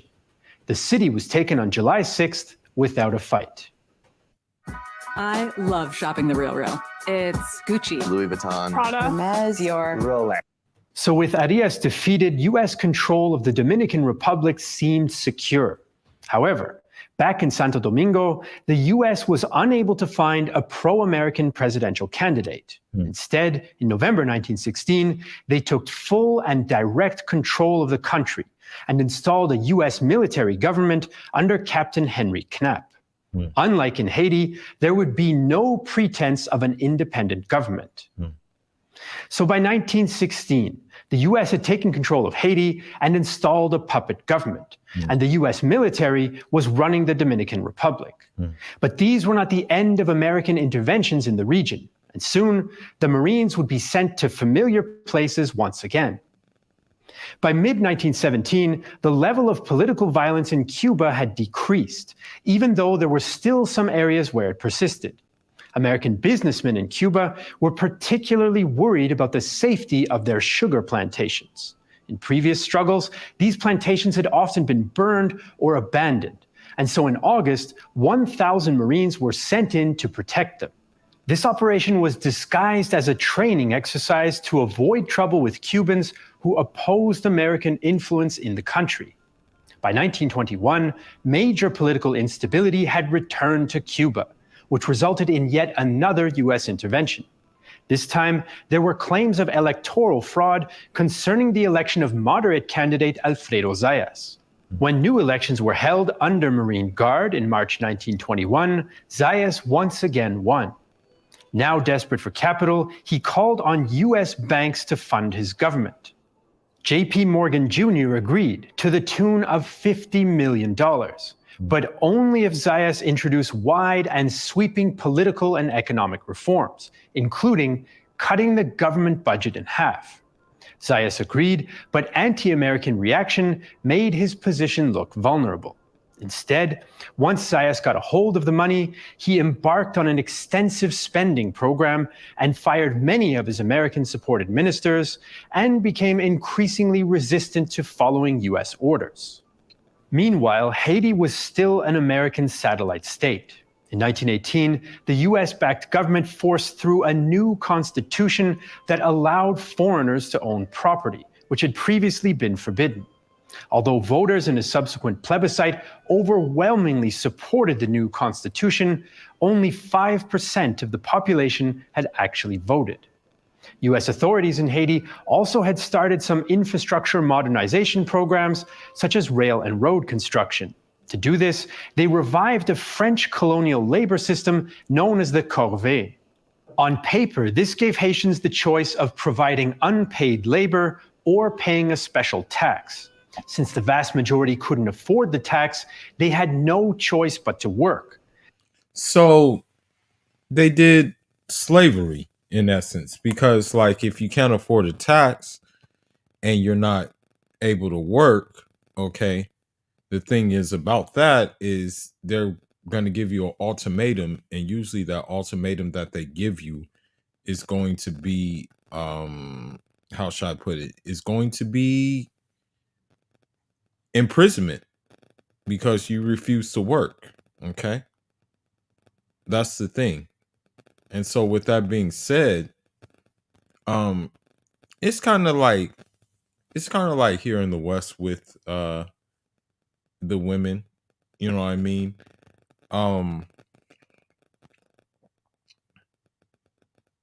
You're forced to either pay, right? There's like two ways to go about this. You're forced to either pay for play, or you're forced to work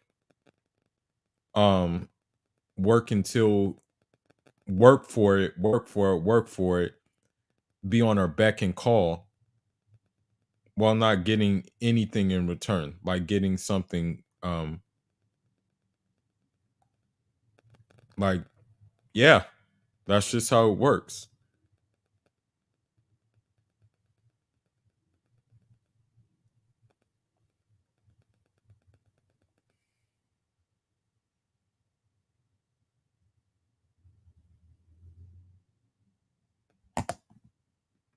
And this seemed like a return to slavery in the eyes of many. The policy was scrapped in late 1918, but it left lasting resentment. In 1919, CACO leader Charlemagne Péralte launched a renewed revolt against the Haitian government and their American sponsors.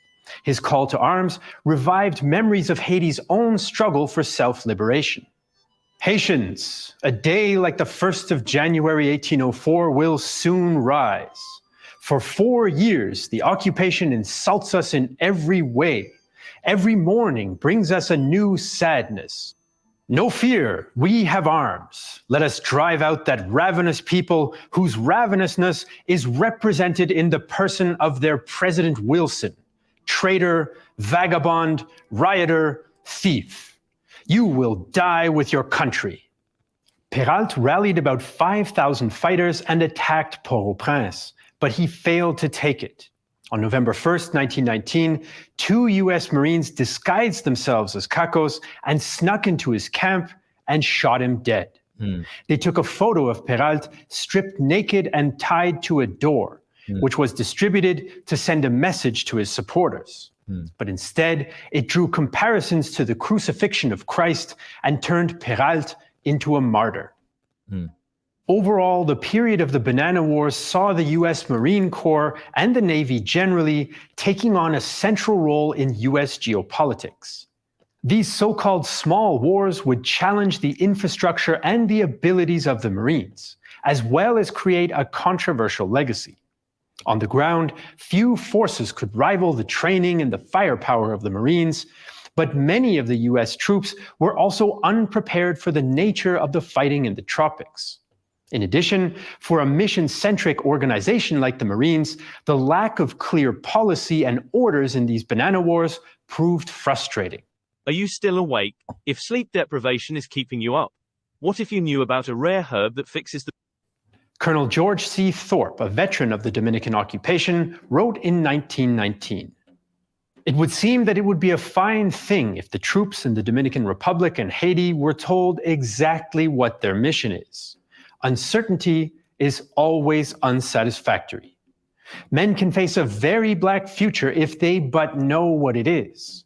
But an uncertain future, even with bright possibilities, is annoying and unsettling. These issues were compounded by the inherent racism prevalent in the Marine Corps. The US Navy even prioritized sending commanders from the southern states because they thought that they would be better at dealing with people of African origin. These attitudes meant that the Americans often did not recognize and did not understand the political and social dynamics of different Caribbean populations. Instead, local people were usually lumped together based exclusively on race. American attitudes cost the US politically, but they also cost local people's lives, since a black resident's life was not considered as valuable as a white American's. In the Dominican Republic, Dominicans were beaten and fined for criticizing the military occupation. Charles Merkel, a Marine officer known as the Tiger of Sabo, gained a particular reputation for torture and for burning villages. Wow.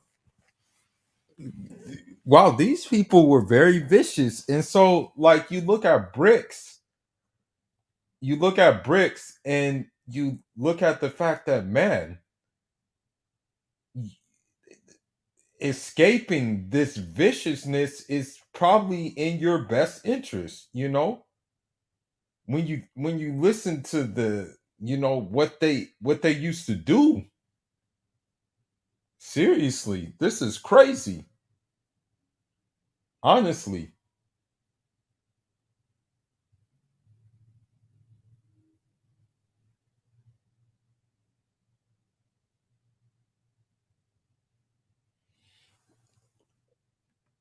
He was eventually arrested, but committed suicide rather than stand trial.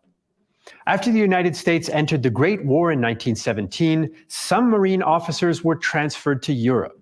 The ones who weren't often grew frustrated at missing out on the war in Europe, since the Caribbean was considered a second-rate posting. One Marine officer wrote to his commander, "If I do a good job of clearing these provinces of insurgents and kill a lot, it ought to demonstrate I'd be a good German killer." These frustrations were sometimes... So, I hate to say it, but you look at America, you look at the West, and you look at the history of the people, and I hate to say it, but, like, they just have this innate nature in themselves to, like, steal, kill, and destroy, as sad as it sounds. But, I mean, you listen to what that guy said, and you're like, oh, wow. You know what I mean? And so, yeah, man, this is just what it is. Okay.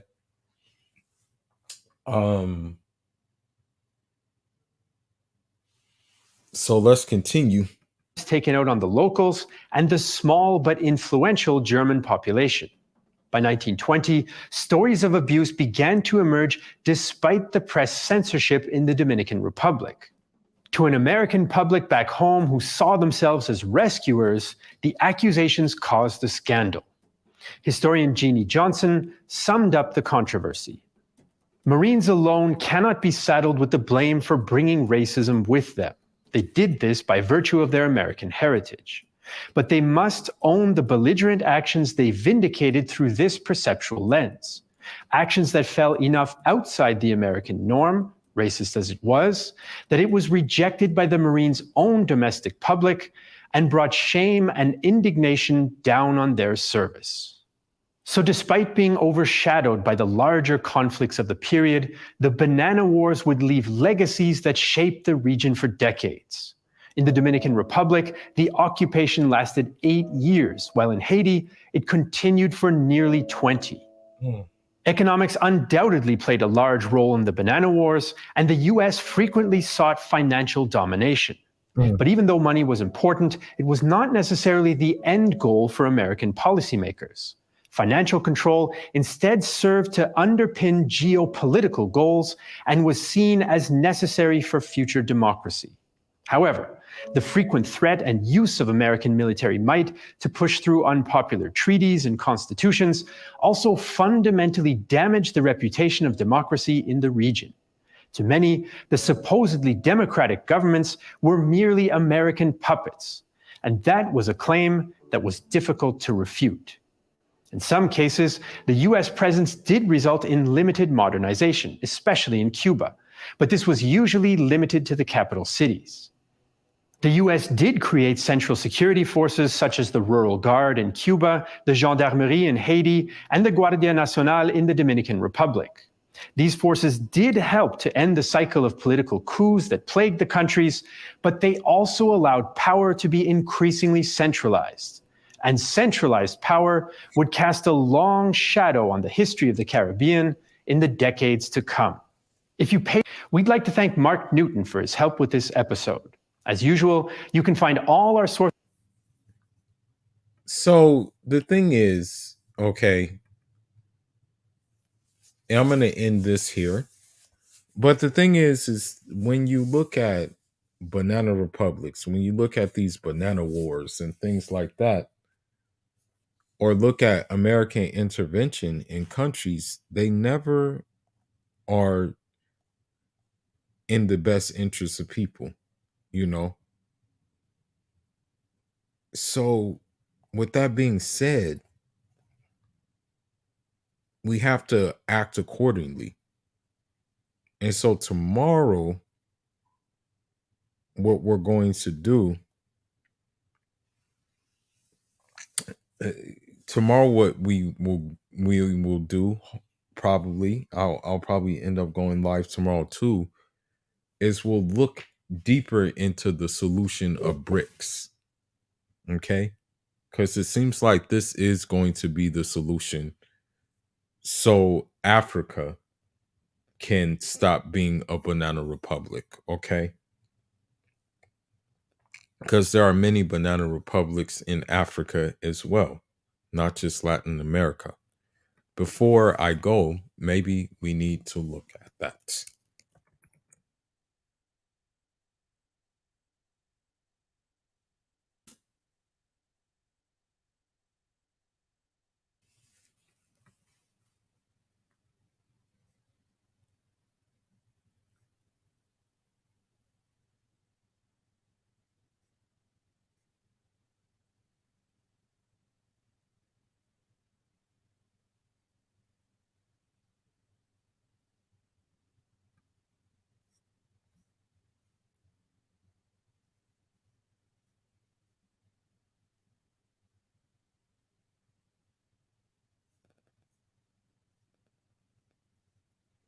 Actually, I'll save that for tomorrow.